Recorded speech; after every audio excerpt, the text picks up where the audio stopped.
बोलो अतिशयकारी मूल नायक श्री पारसनाथ भगवान की, कुंडलपुर के बड़े बाबा की, आचार्य गुरुदेव श्री विद्यासागर जी, आचार्य समय सागर जी महाराज की, गुना में विराजमान परम पूज मुनि श्री निर्दोष सागर जी, निर्लोभ सागर जी, निरुपम सागर जी महाराज की। और कहीं मत जाओ मेरे भैया, सब कुछ यहाँ मिल जाएगा, मुनि जनों की वाणी सुनने बड़े मंदिर जो आएगा। हाँ प्रभु मंदिर जो आएगा, हाँ जिन मंदिर जो आएगा। धन्य है हम सबका पुण्य जो इस समय गुरुवर के चरणों में बैठकर निरंतर ज्ञान अर्जन करने का सौभाग्य प्राप्त कर रहे हैं। चलते हैं आज पुनः उन महान संतों के चरणों में बैठकर अपने आत्म कल्याण की कुछ बातें समझकर जीवन को सार्थक बनाते हैं। कार्यक्रम का शुभारंभ गुरुदेव के समक्ष दीप प्रज्वलन करने से मैं आमंत्रित कर रहा हूं। श्रीमती बंटी जी अपनी बिटिया रानी के साथ में पहुँचें। अजय भैया आप भी आ जाएं और दीप प्रज्वलन करने का सौभाग्य प्राप्त करें। बहुत आदर के साथ हमारे मधुर भैया को आमंत्रित कर रहा हूं, आएँ और आकर दीप प्रज्वलन करने का सौभाग्य प्राप्त करें।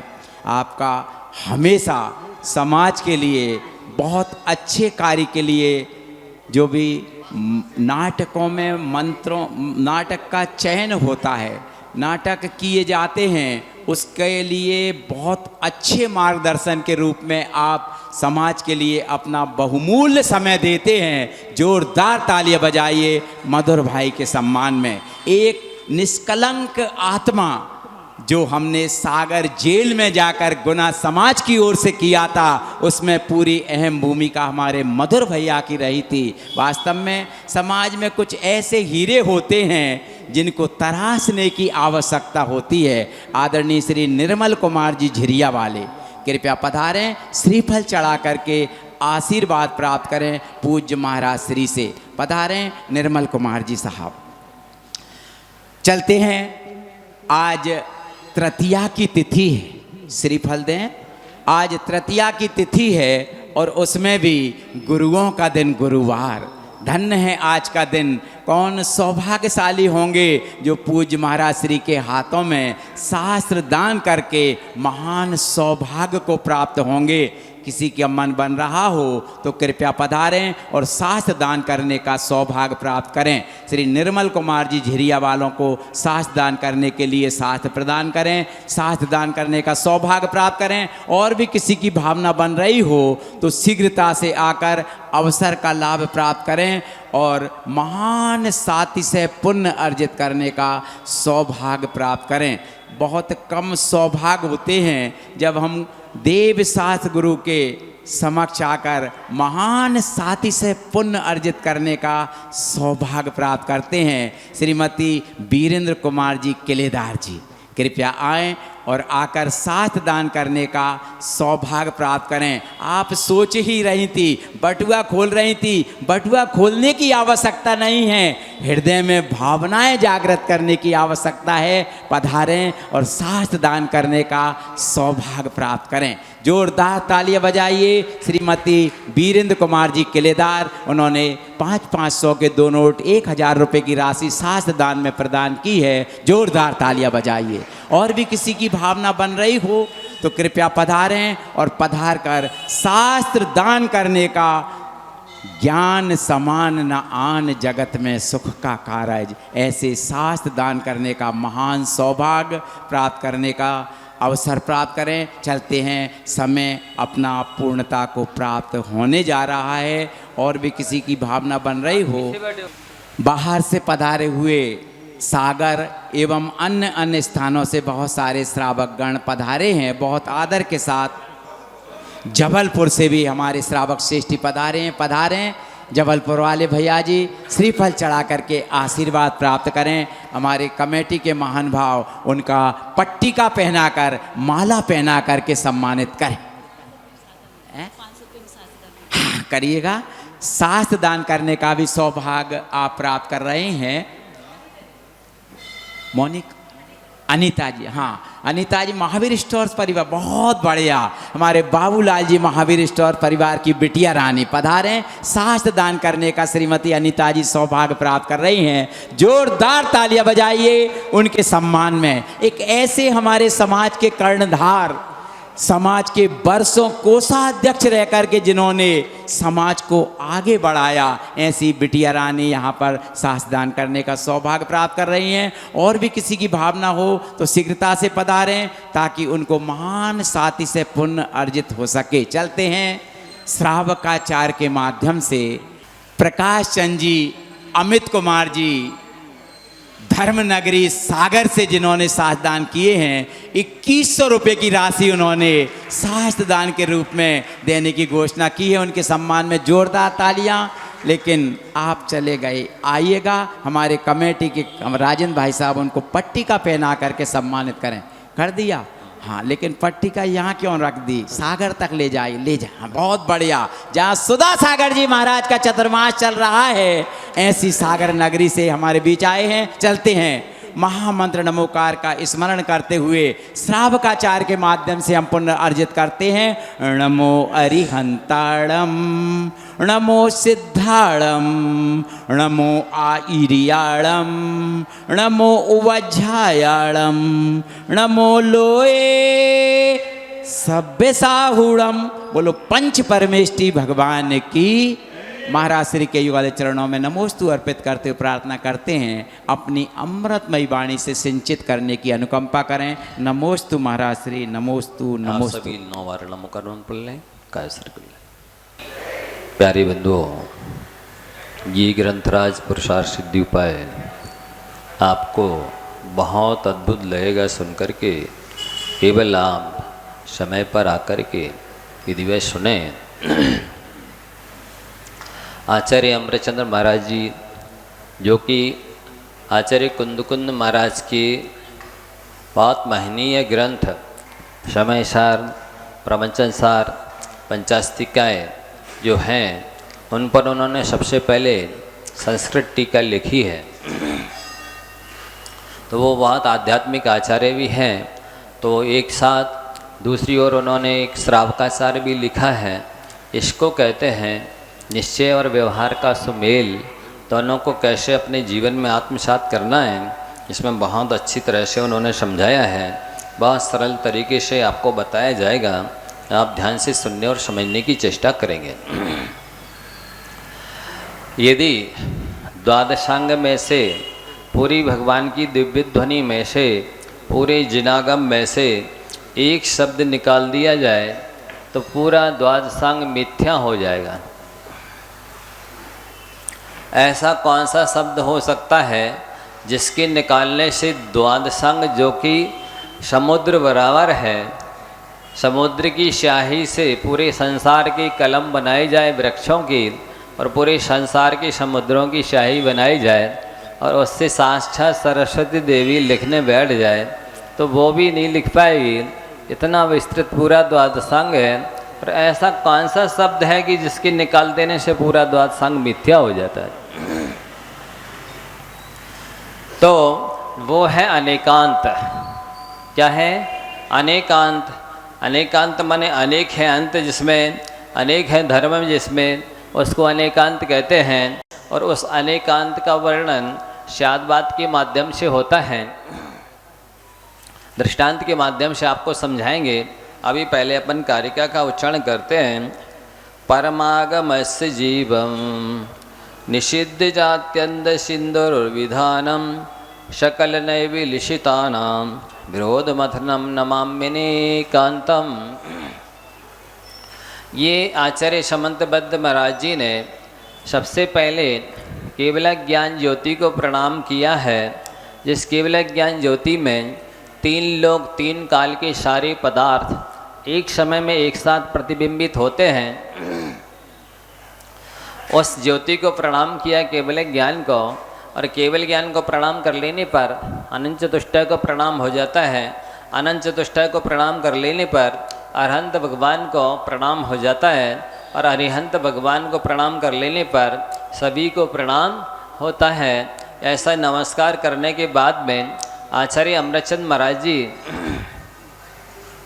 इस अनेकांत को प्रणाम कर रहे हैं, जिसको सबसे छोटे शब्दों में स्यात कहा जाता है।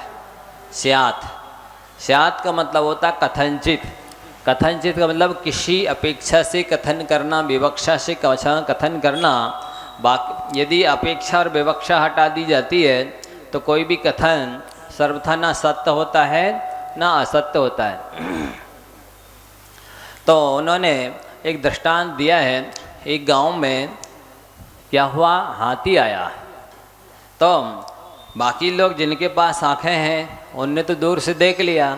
अब उस गांव में 6 अंधे लोग भी रहते थे। तो उनको भी हाथी को देखने की जिज्ञासा हुई कि हम कैसे देखें। उन्होंने कहा, जैसे बच्चे लोग जैसे हाथी आता है ना तो बोलने लगते, हाथी घोड़ा पाल की जय कन्हैया लाल के, बोलते ना। तो ऐसे ही सब बच्चों ने बोलना शुरू किया। तो उन अंधे लोगों को भी हाथी को देखने की इच्छा हुई, उत्कंठा हुई। तो वो महापत के पास आते हैं, बोलते भाई हमको भी हाथी दिखाओ। अब अंधों को कैसे दिखाएं। उन्होंने हाथ पकड़े, बोले लो ये खड़ा है हाथी, देख लो। अब एक ने जो जिसको अवयव पकड़ में आया, हिस्सा अंग हाथी का पकड़ लिया, टटोल लिया और बस पूछा, महावत ने देख लिया? बोले हाँ हमने हाथी देख लिया। अब वो थोड़े से आगे बढ़े और आपस में चर्चा करने लगे, अरे हमने तो पहली बार हाथी देखा। ऐसा होता है। उन्होंने वो जिसने पूछ पकड़ी थी वो बोला वही तो सब्बल जैसा होता है हाथी, हमें तो मालूम नहीं था। दूसरे ने पैर पकड़ा, अरे नहीं नहीं तू झूठ बोल रहा है, हाथी तो खंबे जैसा होता है, मैंने अपने हाथ से छू करके देखा है। तो तू कह रहा तू भी झूठ बोल रहा है, हमने तो देखा अपने हाथ से छू करके जाना देखा है उसको, हाथी तो कुठिया जैसा होता है। ले नहीं तू झूठ बोल रहा है, हाथी कुठिया जैसा नहीं होता है। जिसने कान पकड़ा था वो कहता है नहीं नहीं हाथी तो सूपा जैसा होता है। फिर जिसने सूढ़ पकड़ी थी तो वो कहता है नहीं नहीं तुम सब झूठ बोल रहे हो, हाथी तो कैसा होता है, मूसल जैसा होता है।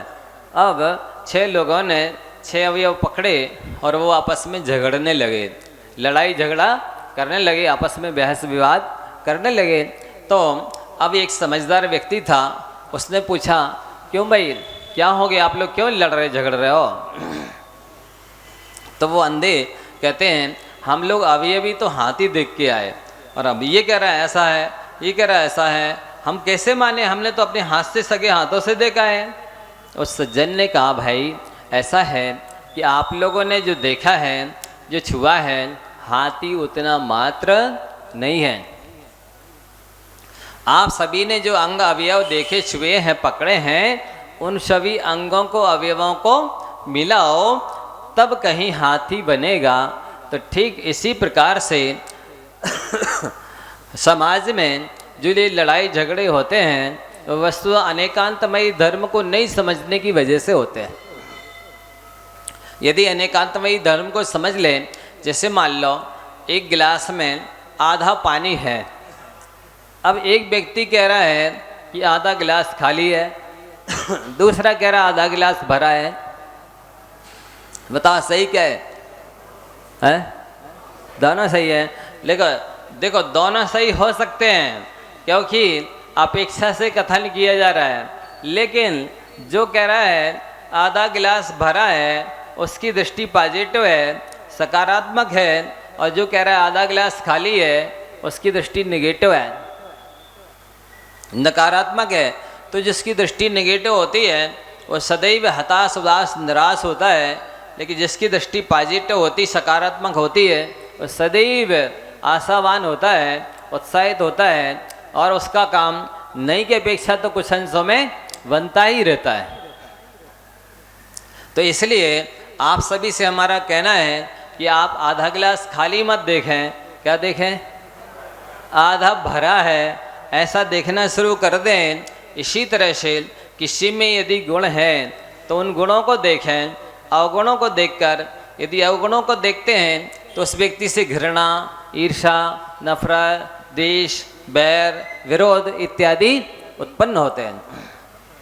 और यदि गुण देखते हैं तो आत्मीयता बढ़ती है, सम्मान करने का भाव आता है, प्रशंसा करने का भाव आता है। इसलिए अच्छा, दूसरा पॉइंट से अब चर्चा करें। मान लो किसी ने कह दिया आपसे गधा, सुन करके आपको क्या लगेगा? गुस्सा आएगी, है? बुरा लगेगा ना? आपको बुरा जैसा लगना चाहिए। क्यों लगना चाहिए? इसलिए यदि आपकी दृष्टि ऐसी है कि केवल ज्ञानी तो एक समय में 3 लोग 3 काल देखते हैं, हमको तो सुई की नोक बराबर भी ज्ञान नहीं है, और यदि किसी ने गधा कह दिया है तो इसमें बुरा क्या कहा है?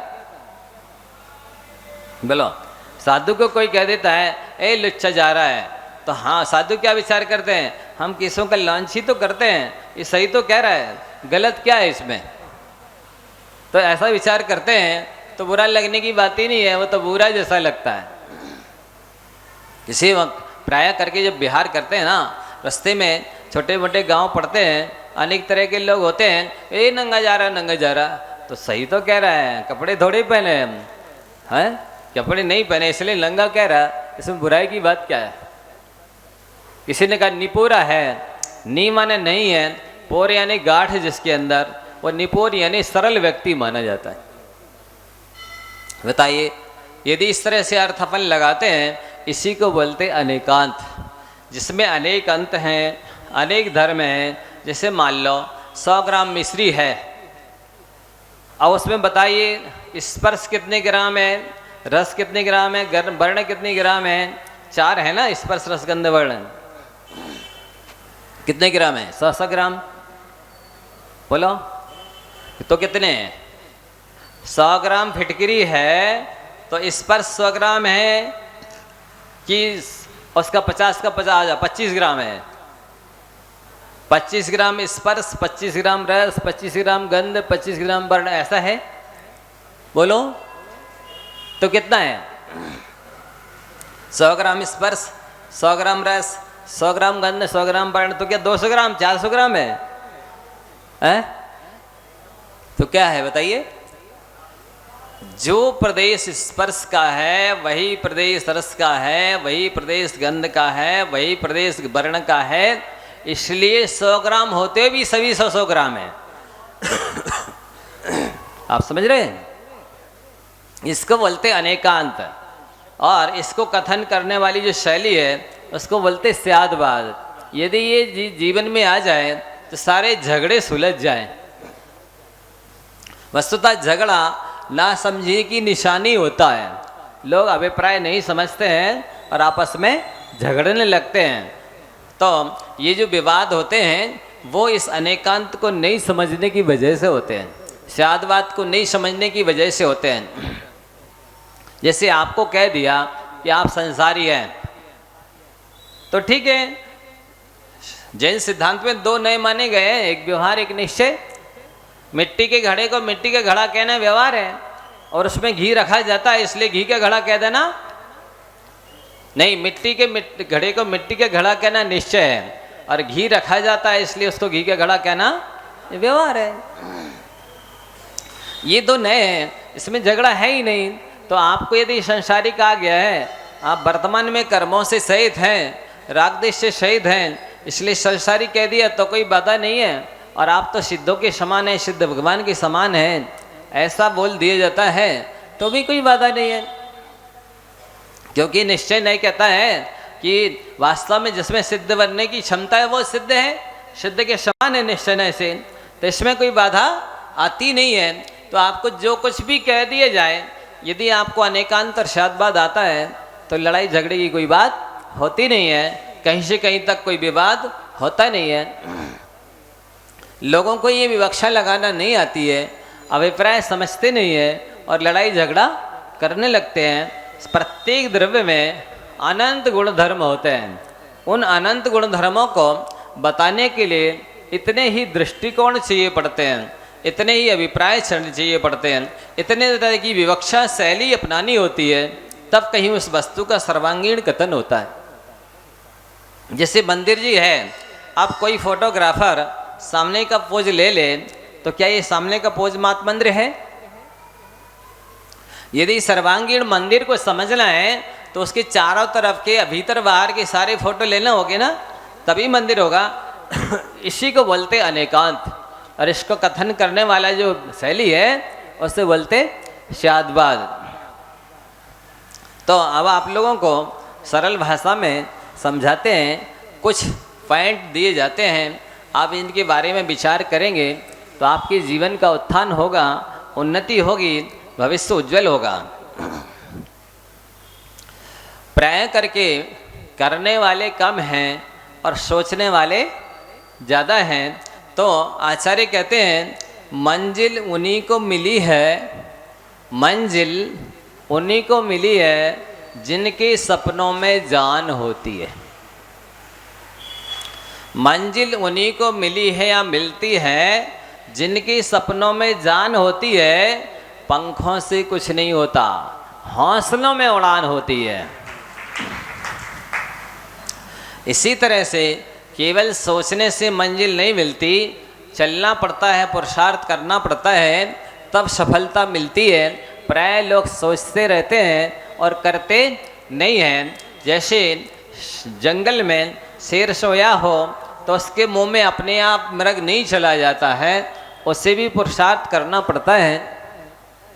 इसी प्रकार से प्रत्येक व्यक्ति को पुरुषार्थ करना चाहिए। पुरुषार्थ जब कभी भी भाग्य को, सौभाग्य को कहीं खड़ा नज़र देखते हैं तो वो पुरुषार्थ के साथ ही खड़ा नज़र आता है। सौभाग्य जहाँ कहीं होता है, कहाँ होता है? सौभाग्य पुरुषार्थ के साथ खड़ा नज़र आता है, पुरुषार्थहीनता के पास सौभाग्य नहीं आता है। दूसरा पॉइंट आपको दिया जा रहा है, विपरीत परिस्थितियों में कुछ लोग टूट जाते हैं और कुछ लोग रिकॉर्ड तोड़ते हैं।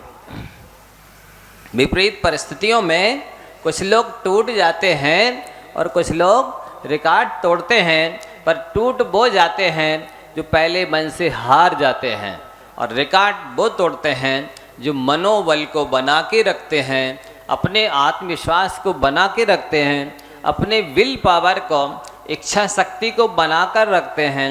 वे रिकॉर्ड तोड़ते हैं, और जो जिनका मनोबल गिर जाता है वे टूट जाते हैं। अगला पॉइंट है, काम ऐसा करो कि नाम हो जाए। काम ऐसा करो कि नाम हो जाए, अथवा नाम लेते ही काम हो जाए। अथवा नाम ऐसा हो कि नाम लेते ही काम हो जाए। अर्थात या तो कुछ ऐसा करो कि लोग लिखने लग जाएं, या फिर कुछ ऐसा लिखो कि लोग पढ़ने लग जाएं। समझ में आ रहा है? कठिन लग रहा? या तो कुछ ऐसा करो कि लोग आपके बारे में लिखने लग जाएं, अथवा ऐसा लिखो कि लोग उसको पढ़ने लग जाएं। तब तो आपका जीवन सार्थक है। ना कुछ लिखने लायक किया, ना कुछ पढ़ने लायक लिखा, तो आपका जीवन व्यर्थ है। प्रतिभा को तलाश और तराश, अन्यथा जीवन लाश। प्रतिभा को तलाश और तराश, अन्यथा जीवन लाश। क्या मतलब? प्रतिभाएं सबके अंदर होती हैं, लेकिन उसको तराशने की आवश्यकता होती है। यदि उसको संस्कारित कर दिया जाता है, उसको अच्छी तरह से संभाल दिया जाता है, तो माने अमंत्र मक्षरम नास्ति, नास्ति मूल मनौषधम, अयोग्य पुरुषा नास्ति, योजकस्तु सुदुर्लभा। ऐसा कोई अक्षर नहीं है जो मंत्र नहीं बन सकता। ऐसा कोई अक्षर नहीं है जो मंत्र नहीं बन सकता। ऐसा कोई व्यक्ति नहीं है जिसमें योग्यता ना हो। ऐसी कोई वृक्ष की जड़ नहीं है जो किसी न किसी रोग के काम ना आती हो। लेकिन 10 लाख प्रकार की वनस्पतियां होती, कितनी? वो 10 लाख प्रकार के ही रोगों को दूर करने में समर्थ होती हैं। पर सबसे दुर्लभ चीज़ होती है उन जड़ी बूटियों को पहचानने वाला व्यक्ति चाहिए।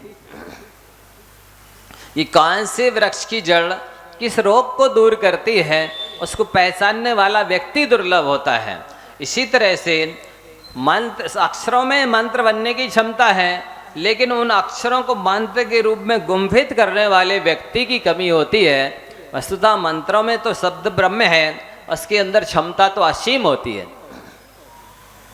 इसी तरह से कोई भी व्यक्ति अयोग्य नहीं होता है, उस व्यक्ति को संस्कारित करने वाला, उपदेश देने वाला, गाइडलाइन देने वाला व्यक्ति दुर्लभ होता है। आज जितनी संतान बिगड़ रही है, जितनी व्यसनों में जा रही है, अपने भविष्य को बर्बाद कर रही है, उसकी वजह है सत्संगति का अभाव, सत्संस्कारों की कमी। यदि उन्हें संस्कार मिल जाए, सद्ज्ञान मिल जाए, सत्संगति मिल जाए, तो अपने जीवन में बहुत कुछ उपलब्धि वो कर सकते हैं। आप मेहनत करना यदि सीखना चाहें तो चींटी से भी सीख सकते हैं। आपने कभी देखा हो, चींटी को यदि दीवार पर चढ़ना है तो कितनी बार गिर जाए, इसके बाद भी वो चढ़ना बंद नहीं करती है, चढ़ के ही दिखा देती है। इसी तरह से तरकीब सीखना है तो बगुले से सीख सकते हैं। अघन पूस की ठंडी भी क्यों ना हो, पानी में खड़े होना है, लेकिन कितनी एकाग्रता से एक पैर से खड़ा रहता है और उसका जो लक्ष्य है, जो उपलब्धि करना, वो उसको प्राप्त करके छोड़ता है। इसलिए तरकीब सीखना है तो बगलों से सीखो। मतलब मनुष्य ही कुछ सिखाता है, करके दिखाता है, ऐसी बात नहीं है। जानवर भी बहुत कुछ करते हैं, करके सिखाते हैं, करके दिखाते हैं। मकड़ी से आप कारीगरी सीख सकते हैं। उसका जाल आपने देखा, ऐसा जाल तो शायद मनुष्य से भी नहीं बनेगा।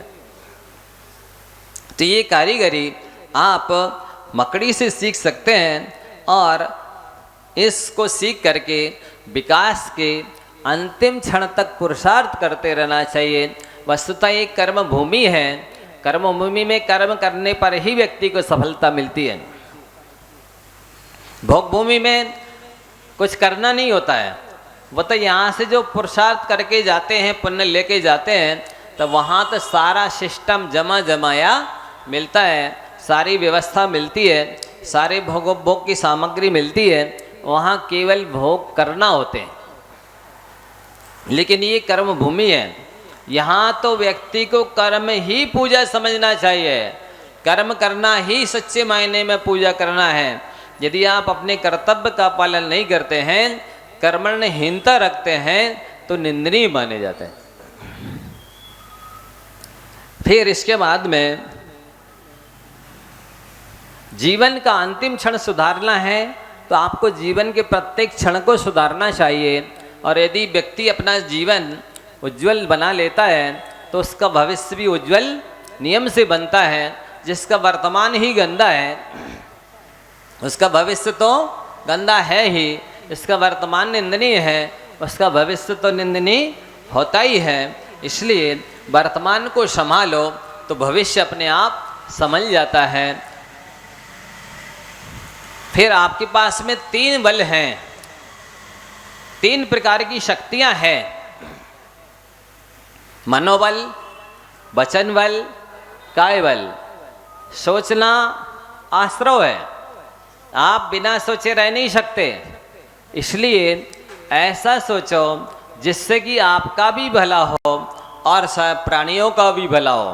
कैसा सोचें? सर्वे भवन्तु सुखिना, सर्वे सन्तु निरामया, सर्वे भद्राणि पश्यन्तु, माँ कश्चित् दुख भाग भवेत्। प्राणी मात्र सुखी रहे। यदि आप प्राणी मात्र के सुखी रहने की भावना बाते हैं तो वे सारे तो तब सुखी होंगे जब समीचीन पुरुषार्थ करेंगे। लेकिन आपने प्राणी मात्र के सुखी होने की भावना भाई है तो आप अवश्य सुखी हो जाएंगे, क्योंकि ये निर्मल भावना से सातिशय पुण्य का बंध होता है, पुण्यानुबंधी पुण्य का बंध होता है। मेरी भावना की 2 पंक्तियाँ तीर्थंकर प्रकृति का बंद कराती हैं।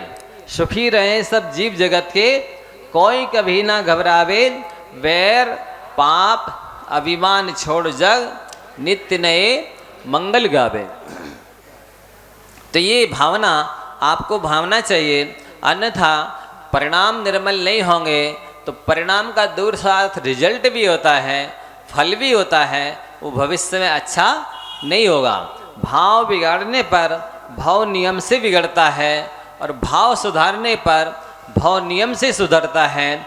वस्तुतः द्रव्य, क्षेत्र, काल, भव और भाव 5 चीजें हैं। उसमें एक भाव परावर्तन ही पंच परावर्तन का कारण होता है। क्या कहा? भाव का परावर्तन ही पंच परावर्तन का कारण होता है। जिसे पंच परावर्तन नहीं करना है उसे अपने भाव सुधार लेने चाहिए। वस्तुतः हम किसी का कुछ बिगाड़ते थोड़ी हैं, हम अपने भाव ही बिगाड़ते हैं। हम अपना परिणाम ही कलुषित करते हैं और उससे सोचते ये हैं कि सामने वाले का बुरा हो जाएगा, बुरा अपना ही होता है। दूसरा बल है आपके पास वचन बल। तो बोलना आश्रव है। यदि बिना बोले ना रहा जाए तो आपको हमेशा इस बात का ख्याल रखना है कि हम किसी के बारे में बुरा ना बोलें। मतलब जिससे किसी का हानि हो जाए, अनिष्ट हो जाए, बुरा लग जाए, निंदा हो जाए, अपयश हो जाए, ऐसे शब्द नहीं बोलना। ये आपके लिए वचन सिद्धि का कारण होगा। मतलब यह है कि जो इंद्रियां हैं यदि उनको संयमित किया जाता है तो उनमें रिद्धि सिद्धि हो जाती है। वो इंद्रियां हमारे लिए वरदान बन जाती हैं। और यदि इंद्रियों को कंट्रोल में नहीं किया जाता है, वश में नहीं किया जाता है, तो वो इंद्रियां ही हमारे लिए अभिशाप बन जाती हैं। तीसरा बल है आपके पास काय बल। काय से कुछ भी चेष्टा करना आश्रव और बंध का कारण है। लेकिन कुछ भी किए बिना जब नहीं चले तब फिर आप प्रशस्त क्रिया करें। देवशास्त्र गुरु की आराधना है, भक्ति है, संयम का पालन है, परोपकार है, दया है, इत्यादि रूप बर्तन करें। इससे शुभ कर्म का आश्रय होता है। फिर अगला अमृत बिंदु है, आपको विचार करना है जीवित कौन है और जीते हुए भी मरा कौन है।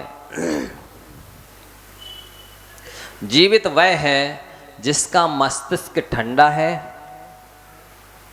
जीवित वह है जिसका मस्तिष्क ठंडा है, रक्त गर्म है, रक्त यानी खून, खून गर्म है, हृदय कोमल है, हृदय कोमल है और पुरुषार्थ प्रखर है, पुरुषार्थ प्रखर है। वह व्यक्ति जीता है। और जिसके पास ये चीज़ नहीं है, मस्तिष्क ठंडा नहीं है, रक्त गर्म नहीं है, हृदय कोमल नहीं है, पुरुषार्थ प्रखर नहीं है, वो जीते हुए भी मरे के बराबर है।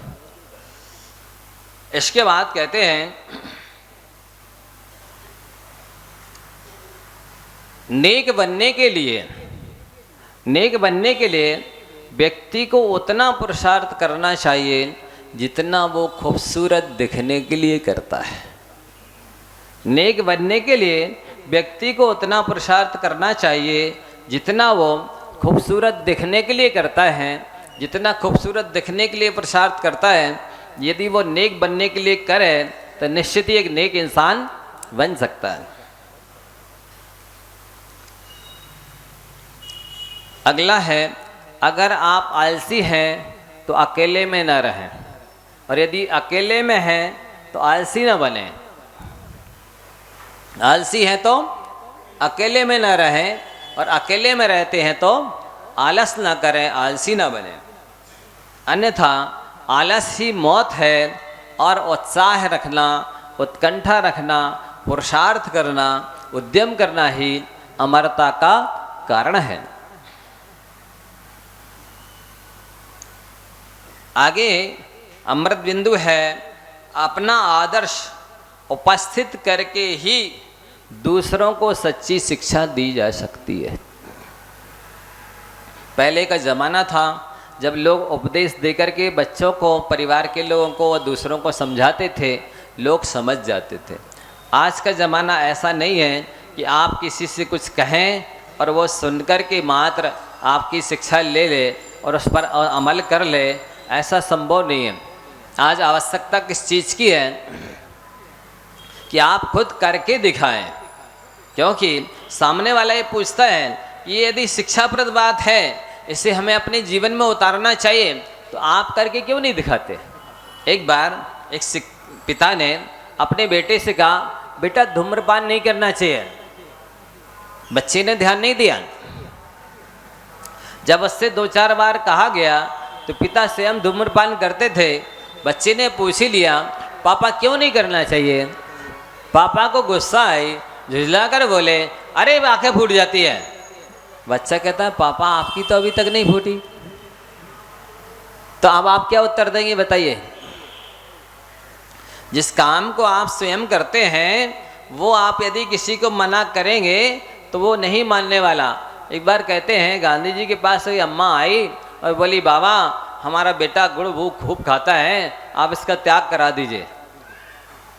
मेरा बेटा गुड़ बहुत खाता है, आप इसका गुड़ खाने का त्याग करा दीजिए। गांधी जी ने कहा 2 दिन बाद आना। 2-3 दिन बाद अम्मा पहुंची। गांधी जी ने बोला, बेटा गुड़ नहीं खाना चाहिए, पेट खराब हो जाता, पेट में कीड़े हो जाते हैं। उसने कहा, ठीक है बाबा, आज से त्याग। तो वो माँ बोलती है कि बाबा आपने उसी दिन क्यों नहीं बोल दिया। तो गांधी जी क्या बोलते हैं कि बेटा उस समय तो मैं स्वयं खाता था, मैं कैसे मना करता, यदि मैं करता भी तो ये मानता नहीं। कहने का तात्पर्य ये है कि जिस चीज़ का हम खुद करते हैं, जो काम हम खुद ही करते हैं, यदि किसी को मना करते हैं तो वो नहीं मानता। और जिसे हम करते हैं बहुत आस्था से करते हैं, बहुत समय पर करते हैं, विधिवत करते हैं, तो फिर सामने वाला देखकर करने लग जाता है, फिर कहना नहीं पड़ता है। हम देखते हैं जब कोई माँ अपने बच्चे को लेके आती है और वो स्वयं नमोस्तु नहीं करती है और बच्चे की सिमुंडी पकड़ के झुकाती है तो वो बच्चा रोने लगता है, नमस्कार नहीं करता। लेकिन ये भी देखा कि कोई माँ आती है और द्रव चढ़ा के नमस्कार करती है तो बच्चा अपने आप नमोस्तु करने लग जाता है, बोलना नहीं पड़ता। तो स्वयं करने का बहुत फर्क पड़ता है। आप ये ना समझें कि हम आलस कर रहे हैं। वस्तुतः आप आलस कर रहे हैं तो आपके पीछे चलने वाले बहुत सारे लोग आलसी बन रहे हैं।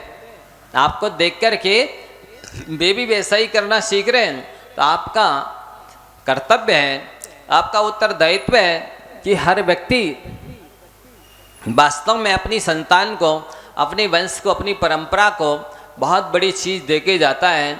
वो है अपना चरित्र, वो धरोहर के रूप में देके जाता है। आज लोग इतना आलस करने लग गए हैं कि वो समझते नहीं हैं कि मेरे क्या कर्तव्य हैं। देव पूजा, गुरुपास्ती, स्वाध्याय, संयम, तप, दान, ये आवश्यक मुझे समय पर करने चाहिए, क्योंकि मेरी संतान भी देख रही है, मुझसे छोटे भाई बहन भी देख रहे हैं। और जब मैं नहीं करूँगा तो वो कैसे करेंगे। आप एक हाथ करेंगे तब आप उनसे एक बेतिया की अपेक्षा रख सकते हैं, और जब आप एक बेतिया करेंगे तब एक अंगुल की अपेक्षा रखी जा सकती है। जैसे एक प्रायः होता है कि गुरु के पास जितना ज्ञान होता है शिष्य पूरा नहीं ले पाता है, उससे कुछ ही कम ही ले पाता है। इसी प्रकार से पिता जितना आचरण करता है प्रायः करके संतानों से कम ही करती है, ज़्यादा नहीं करती। और जब पिता बिल्कुल ही नहीं करेगा तो संतान से क्या अपेक्षा रखेगा।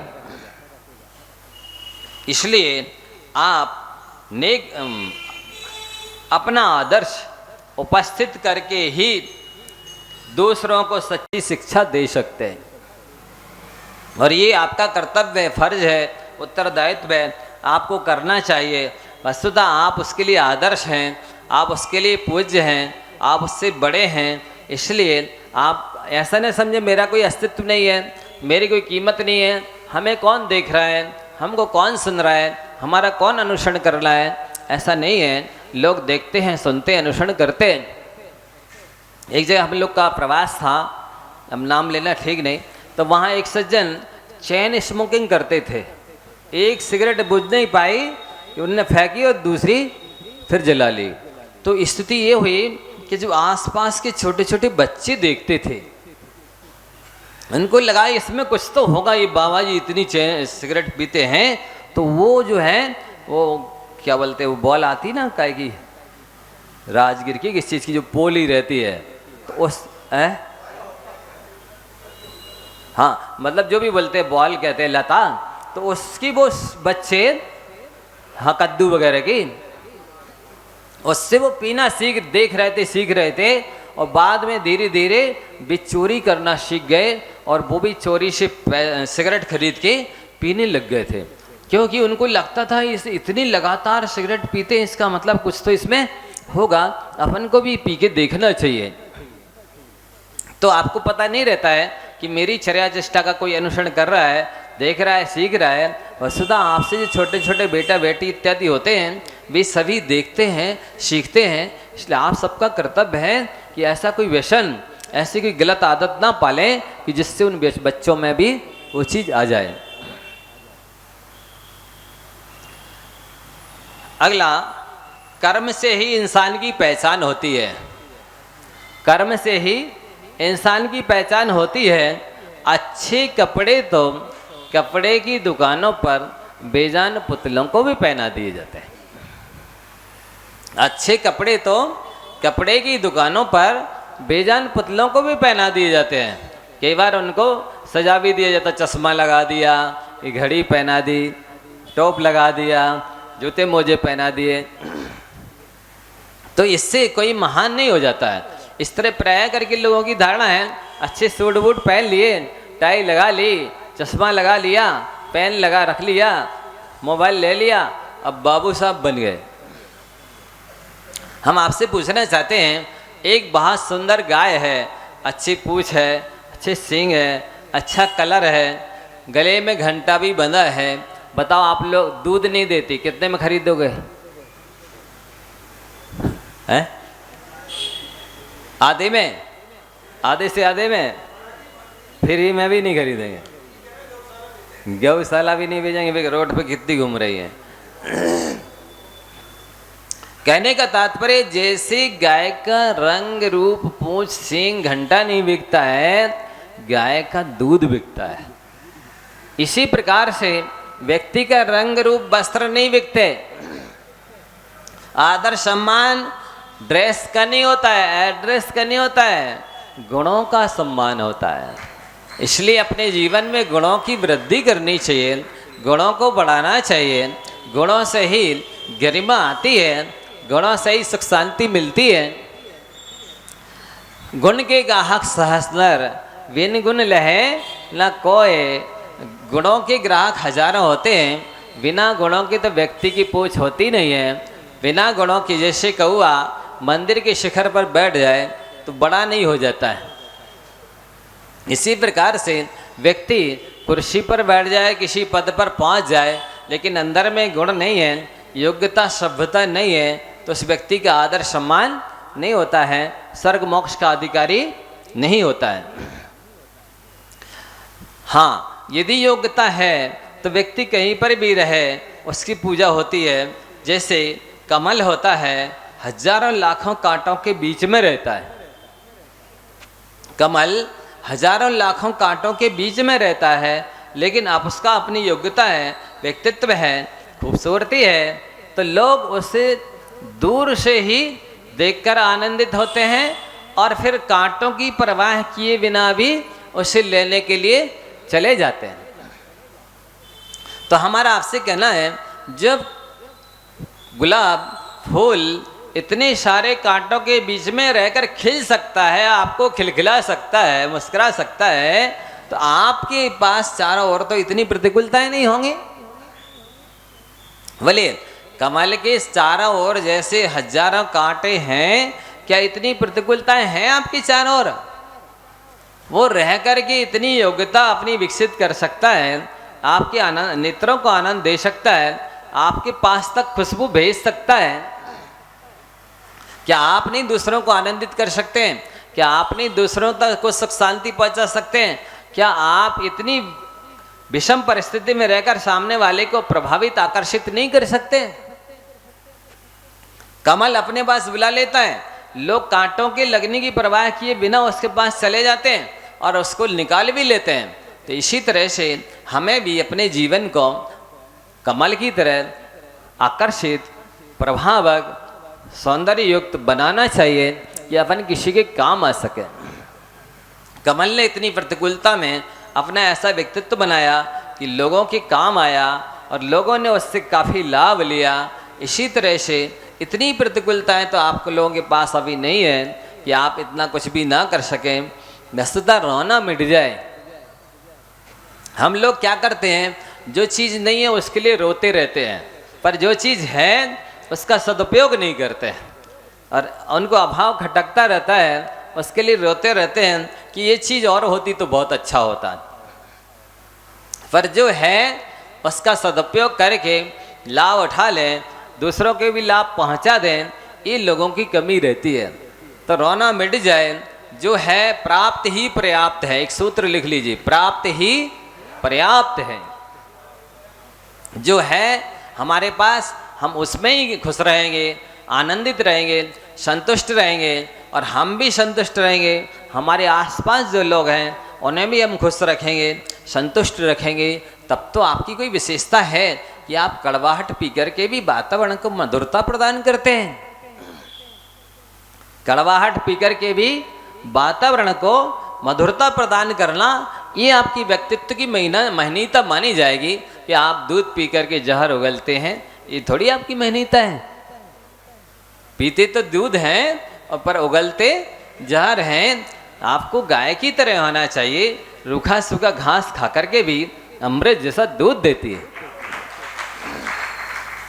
आप अमृत जैसा दूध पी करके भी आपकी क्या शरीर है, ये मलमूत्र बनाने की मशीन है क्या?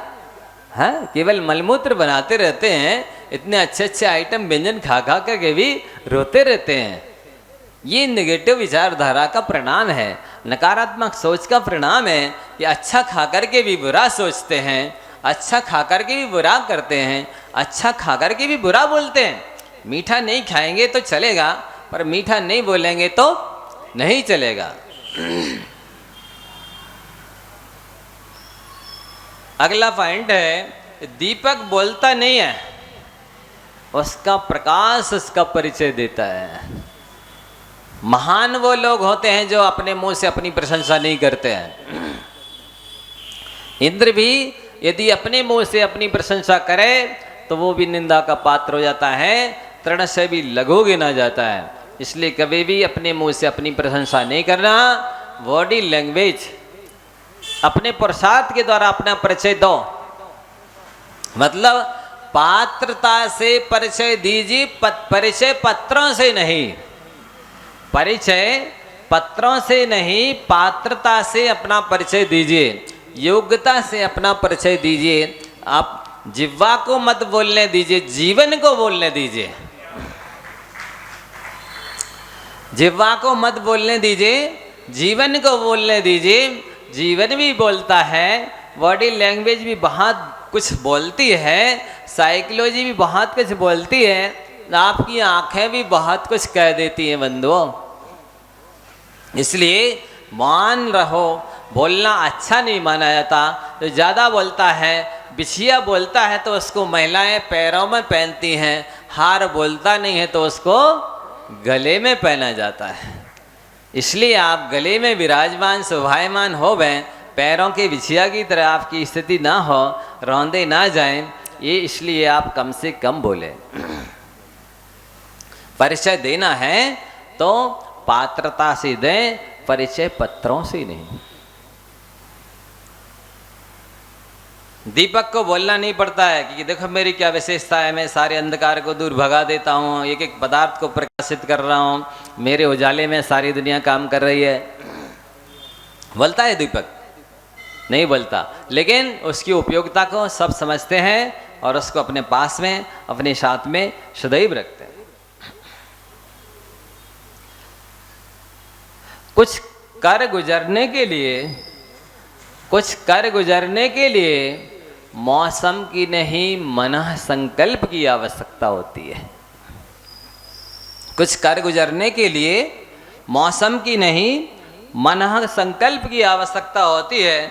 इसलिए संकल्प में शक्ति होती है, संकल्प से ही कार्य की सिद्धि होती है।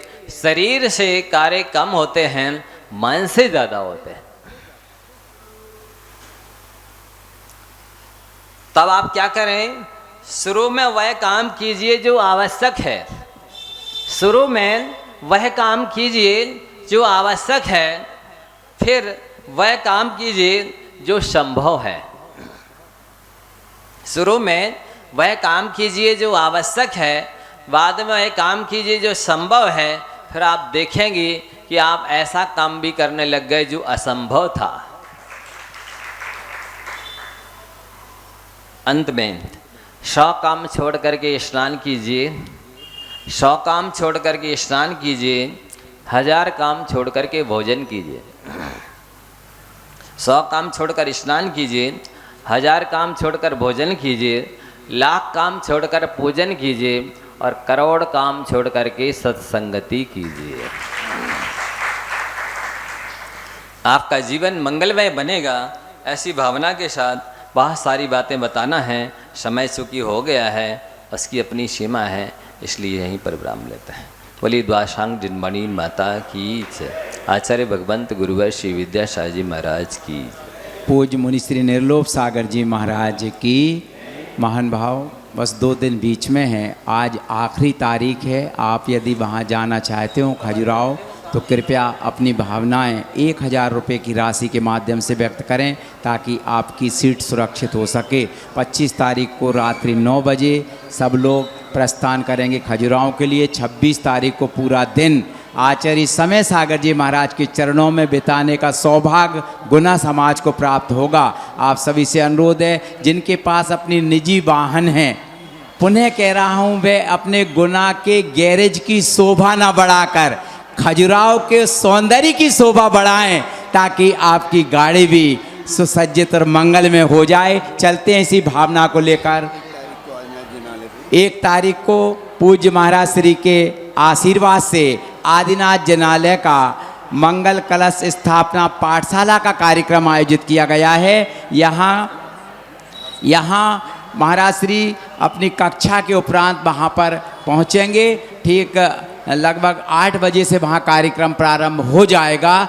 जो 500 रुपये की राशि का कूपन है वह हमारे सुभाष भैया के पास मौजूद है। हमारे अशोक भाई साहब एक श्रीफल के माध्यम से महाराज श्री से आशीर्वाद प्राप्त करें इस कार्य के लिए, ताकि रविवार 1 तारीख 1 सितंबर का दिन पाठशाला परिवार आदिनाथ जनालय, जो कि प्रशांत सागर जी, निर्वेक सागर जी महाराज के आशीर्वाद से गुना में सभी सतत पाठशालाएं चल रही हैं। जोरदार तालियां बजाइए पाठशाला परिवार के लिए। जावाणी के ज्ञान से सूझे लोकालोक, सोवाणी मस्तक नमु सदा देते हूँ ढोक।